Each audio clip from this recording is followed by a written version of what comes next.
Leadership. So welcome.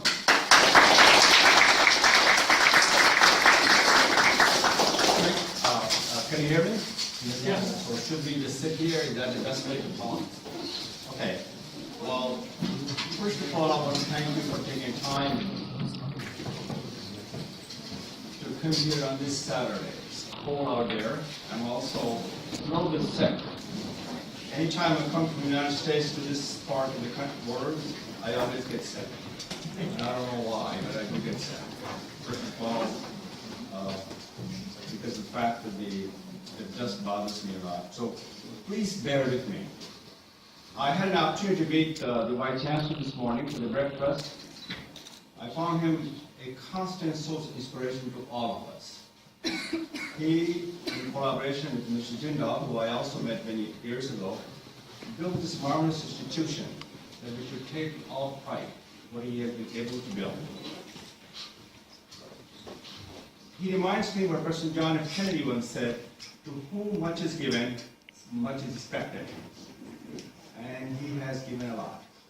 So we should stand shoulder to shoulder with the ideals that we share with him.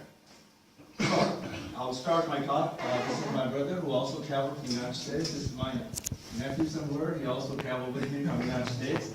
And he's taking a picture. So, greeting from President Obama, who I work for, because I also serve on several boards and commissions appointed by the President of the United States, President Obama, who I know very well. I also wrote several books, so I would hope you can go to Amazon and buy my book. That way I'll be able to sustain myself, otherwise I'm going to be looking at the door of despair and darkness. I like this pitch. I'm going to have to use this sort of. It's like publish a book, make a pitch. Buy my book. It's good. Buy his book.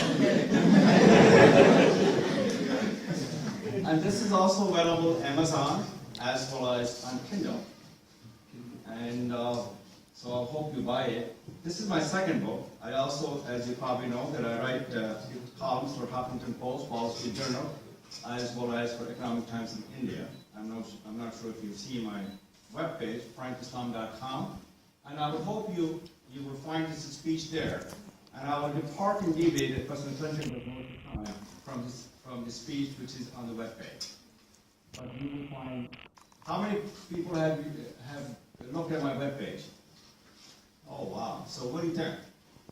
Sir, it was a brief about you, and then I saw this heading in the same speech there. The speech is there? Yeah, I read the speech as well. Okay, so you don't have to listen to me. But you're here to learn. And anything and everything is possible when we learn from one another, when we listen to each other, when we set aside our differences to work for shared goals with shared responsibility and shared sacrifices. So thank you for your hospitality. I appreciate your warm welcome. It is a privilege and honor to be asked to deliver this address.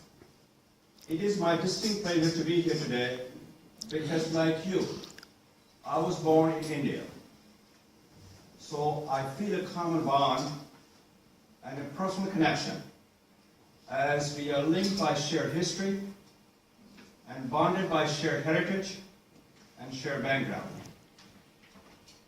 India is shaped by character. India influenced who I am today.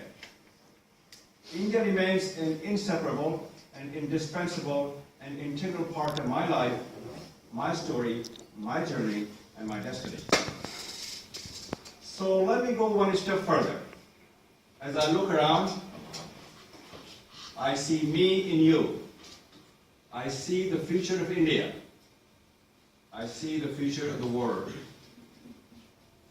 So I've been asked to share my thoughts with you today on leadership. And I will.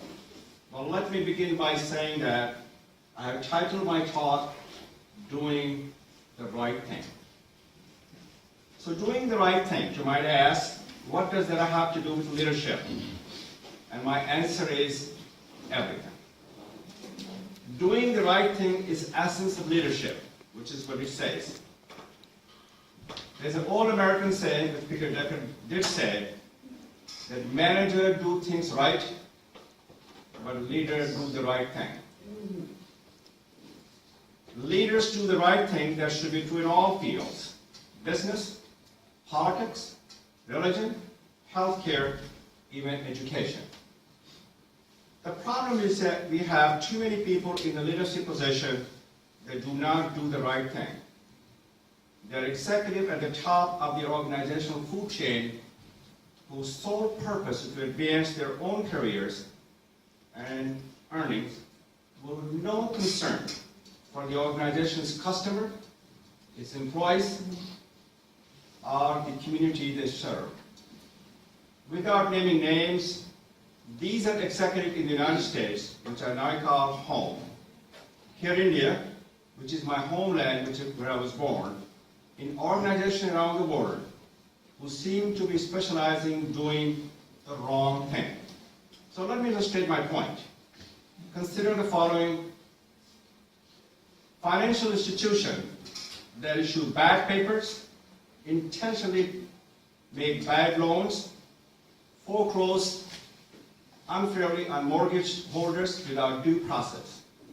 Business, they pay extremely low wages, maintain poor working conditions, and produce products that are unsafe. The government, that are corrupt, where bribes or payoffs for favors are the normal way to get things done. Politics is the order of the day, and the power is used to suppress the progress of others who are different from those at the top or in control.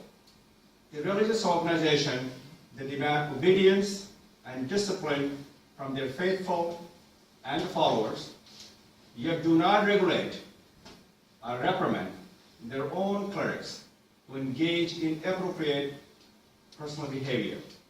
Healthcare organizations that deliver substandard care charge far too much for their services and fail to serve those most in need.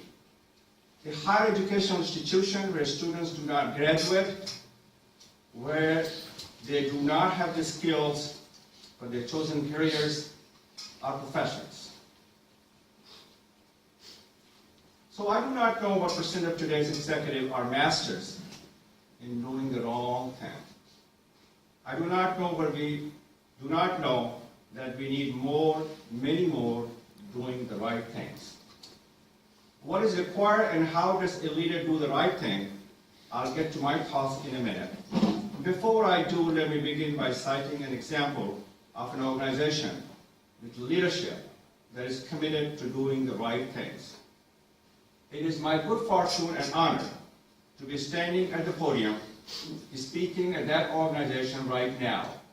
It is, of course, O.P. Jindal University.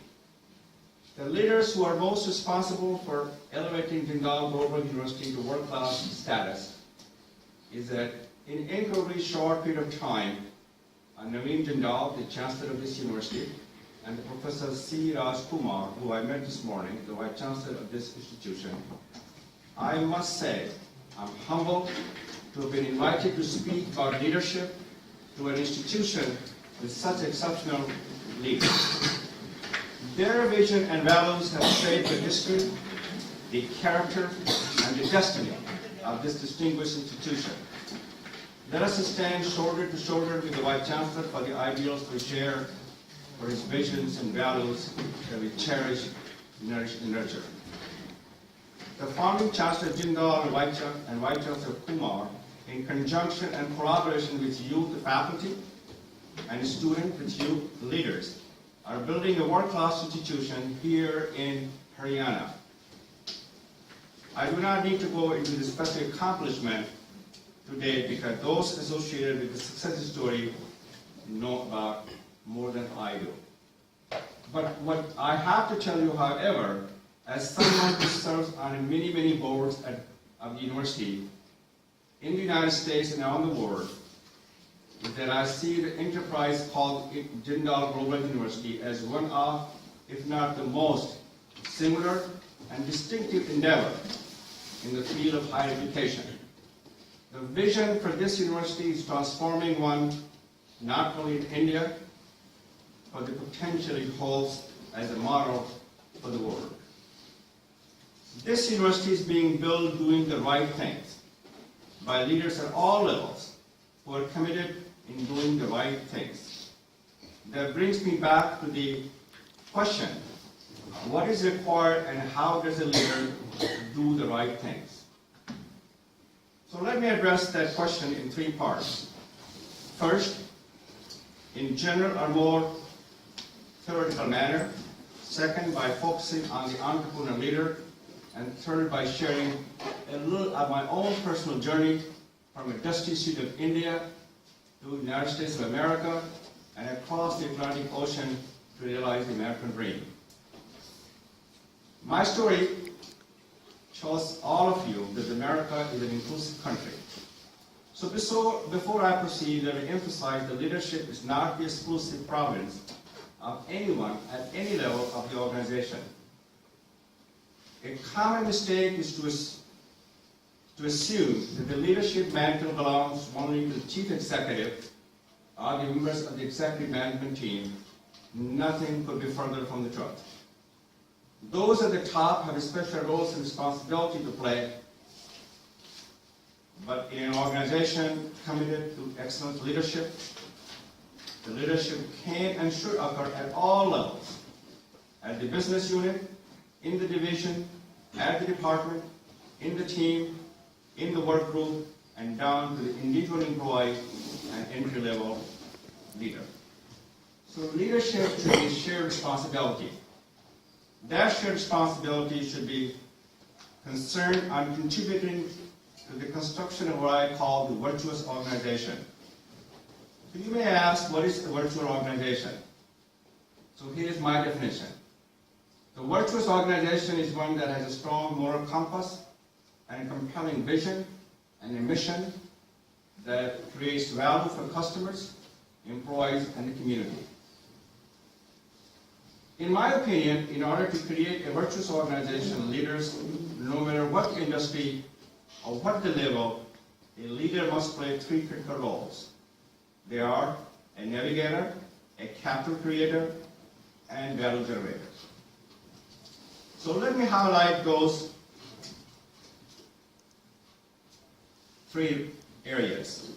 As a navigator, a leader must chart the course and shape the way the organization will sail the seas.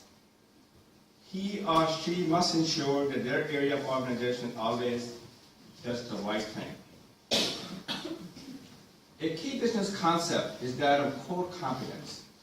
Core competence is a distinctive capability that a company has that differentiates it from its competitor and allows it to win the marketplace. Core competence is important in the virtuous organization, but of equal importance is the concept of core consciousness. Core consciousness brings to the organization values and beliefs such as integrity, quality, and excellence, front and center in the organization's sight and its way of doing business. Let me give an example of this in Norfolk, Virginia, which is not too far from my hometown, Maryland, in the United States. During the World War II, there was a sign above the entry to shipyard that said, "We build good ships, at a profit if we can, at a loss if we must. But we always build great ships." A navigator imprints messages like these on the organization's employees, and by doing so, make sure they are oriented to doing things right and doing the right things. The second role of a leader in a virtuous organization is to be capital creator. You probably will say that capital creation means the financial capital. Well, the financial capital creation, however, is a dependent variable. It requires the right business model and other forms of capital creation in order to yield the appropriate return on investment. A leader in a virtuous organization realizes that and concentrates on creating the spiritual capital and intellectual capital in order to achieve the organization's full potential and the appropriate return on the investment. So let me explain why intellectual capital and spiritual capital are so important to organizational success. Let us begin with intellectual capital first. Think of it this way. Every organizational unit has what I would call its organizational IQ. That is the organization of all of the IQs of the employees in that area. For example, if we had a business with 100 employees with an average IQ of 120, its organizational IQ would be at a minimum 12,000. The challenge for a leader is a virtuous organization to ensure the organization is structured to allow the employee to use their individual brain power in order to achieve that minimum IQ. The opportunities to create collaboration and teamwork that results in synergy, thus creating intellectual capital that exceeds that of the average of all of the individuals in the business. That is what successful information technology companies like Microsoft, Google, and Apple have been able to do, and why those so successful. So, it is just not about creating intellectual capital, however, creating spiritual capital is just as important. In some ways more so. The spirit is the invisible force that moves individuals and organizations. You can have all of the smartest people in the world in a company or one of its business unit, but you cannot get them to cooperate and work together, then the collective intelligence does not really matter. A leader in virtuous organization recognizes the interdependency among the business model and intellectual and spiritual capital creation. That is why he or she focuses on the spirit on our side, and IBM, intelligence building maximization, in order to create the financial capital and the appropriate return on investment. So finally, let me turn to a leader's role as a value generator. Michael Porter of Harvard University developed a management concept called the value chain. The value chain is comprised of primary activities such as inbound logistics, operations, and outbound logistics and support activities such as human resource management, technology. Porter said that each and every element in the chain should add value, and that when they all did, it gives the organization a competitive advantage. So an added value chain is definitely essential for organizational success. In the virtuous organization, there is the matching concept that is called value circles. These are the circles that emanate outward from the leaders in an organization to the employees, to customers, and finally to the community. It all begins with leaders whose vision and value shape and define the company's culture. If those values include concern, caring, compassion, and commitment to making a positive difference in society, those values are reflected in everything that the organization does, from the manner in which it operates, treats its employees and customers, to its community involvement and philanthropic initiatives. Think of it this way. A leader is a person who drops a rock in a pond, and as the circles ripple out, they reflect his or her image. So it is just not enough for a leader of the virtuous organization to talk a good game. The leader must be able to walk the talk. That is true. Business people, both within and outside the organization, learn and make judgments based upon observation and not conversation. So that is my perspective on leadership in general. Well, let me shine a bright light on a type of leader that is near and dear to my heart because of my own personal life and my business experience. That is called entrepreneur leader. Because of the slowdown in Indian and American and world economics, we need more entrepreneur leaders to start new businesses, to launch and manage entrepreneurial initiatives that create jobs, that build prosperity within existing ones. So sitting here as a student today, you might be thinking, it is unrealistic to be talking about creating a business enterprise from scratch and being a leader in transforming an ongoing enterprise. I say, set those thoughts aside and think big. Consider the following. Google was founded by students. Facebook was founded by a student. And Microsoft was established by Bill Gates as a student at Harvard University.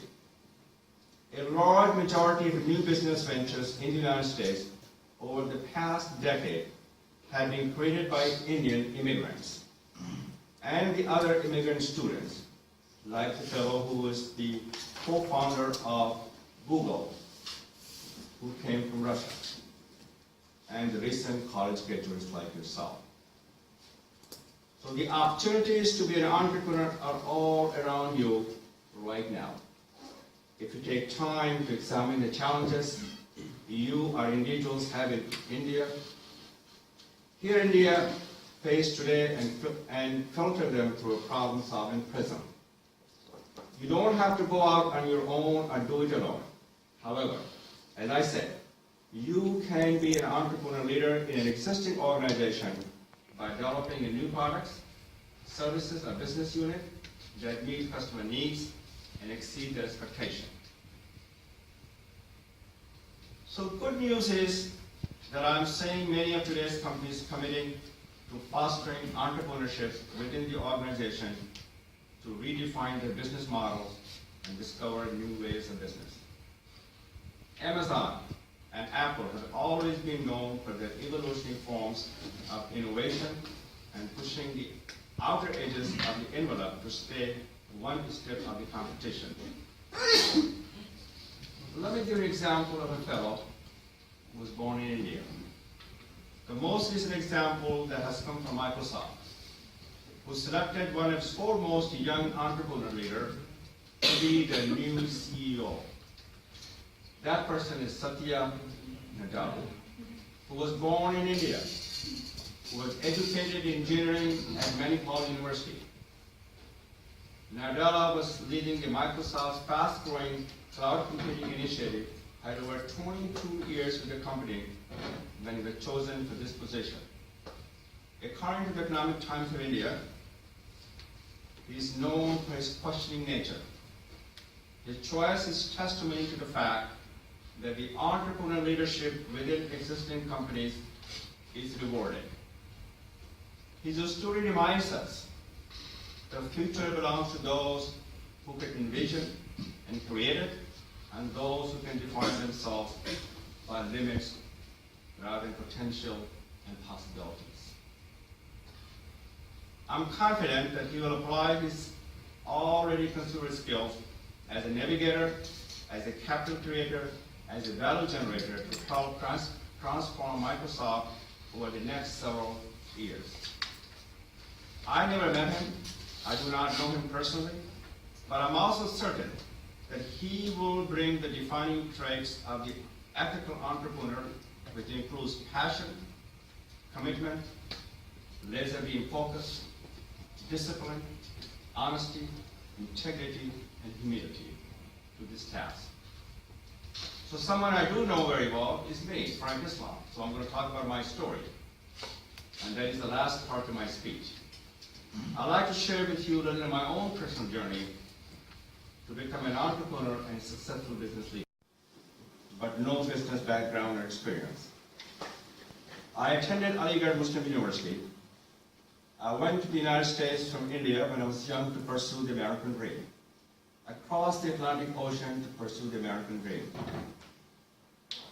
At that young age, I wasn't sure how I would achieve that dream. But I knew, even then, that being a business owner would be part of it. I also knew that it would mean being a part of my family and developing my own career track with a little parental or professional guidance. That was a daunting challenge. but it was also an opportunity. That's the way I saw it. An opportunity to define myself in America, the land of opportunity. So the process of defining myself in America had 5 stages. Getting a good education. Education empowers people. Education frees the human mind from the shackles of ignorance. As President Obama once said, education will be the currency of the 21st century. Doing my apprenticeship, becoming an entrepreneur, and taking the risk. Building a strong and talented management team who shared my vision and my values, and then moving on to other things. So I graduated from University of Colorado in Boulder. Boulder is breathtaking. If you ever go to Boulder, you will love it. So that gave me the knowledge and experience intended that allowed me to go into the business. I always wanted to start my own business, but I knew that I needed experience first. So I worked for several information technology company in Washington, D.C. area for a number of years. They gave me the skills and the real world grounding that I needed to be a business owner. So within 13 years, along with my management team, we took that from a workforce of 1 employee to several thousand employees, and approximately $300 million in revenue per year. A remarkable success story. So the team of the talented managers was central to everything. Success in business is a team sport. Success taught me how to move forward, but failure has taught me never to look backward. So when you ask me how I became successful, it was not me, but we who made it happen. Finally, I sold my company to Ross Perot in 2007, a true American icon, Ross Perot. So that sale allowed me to create a private foundation that supports educational, cultural, and artistic causes in the United States and around the world. I share the story of my journey with you not because I expect your journey to be the same as mine, but because I know that each of us has a journey to take. There's a one overriding lesson that I'd like you to take from my journey, however. There's an old saying which goes that leaders are born, not made. Take it from me. Contrary to that old saying, the truth is that leaders are made, not born. No one comes out of the womb a leader. You may be born more or less advantaged or disadvantaged, socially and economically, but to become and be respected as a leader, you must do it the old-fashioned way. You must earn it by doing the right thing. Your education as a student at this great university is preparing you to earn that recognition and to begin your leadership journey. In closing, let me leave you with 2 thoughts regarding that journey. Stay true to you. Stephen Jobs, who was the founder of the Apple computer, who died not too long ago at a very young age. Before his death, at a commencement address at Stanford University, he advised the graduates, your time is limited, so do not waste it living someone else's life. Write your own legacy. At the end of an article for the Harvard Business Review, titled, How Will You Measure Your Life?, Professor Clayton Christensen writes, I have concluded that the metric by which God will assess my life is not the dollars, is not the profit, but the individual people whose lives I have touched. Christensen then provides the following advice which he gives to his students at the end of every semester. Do not worry about the individual prominence you have achieved. Worry about the individuals you have helped become better people. So let me piggyback on Professor Christensen's recommendation. Mahatma Gandhi, the father of this nation, his famous quote, Be the change you want to see in the world. So we live in a world today that is morally, ethically, and spiritually challenged. That is why we need more virtuous organizations with leaders and followers who want to be that change. And to ensure that the metric of making a difference in organizational practices, community, and society is fundamental to their vision and mission. I know, without question, that Jindal Global University and those of you here today are committed to being that of change and applying that metric. I hope that the ideas that I have shared with you today will assist you in your ongoing effort. I wish all of you continued success in the future and look forward to when our paths will cross again. I'm sure you will rise to the challenge. I'm confident you will achieve your dream. So thanks for the privilege of speaking with you today. But before I say goodbye and God bless you, I will have to give you a quotation from John Winthrop. John Winthrop, in 1632, on a ship Arabella, sailed from the coast of Old England to the coast of New England to establish the Bay Colony in the state of Massachusetts. In the middle of the Atlantic Ocean, he summoned his fellow travelers, and he gave them a solemn sermon. He said, "America is a city on a hill. You must always consider all the eyes are upon you." So let me piggyback and say, this university should become a shining city upon a hill, and you must consider all the eyes are upon you. Thank you, and God bless you.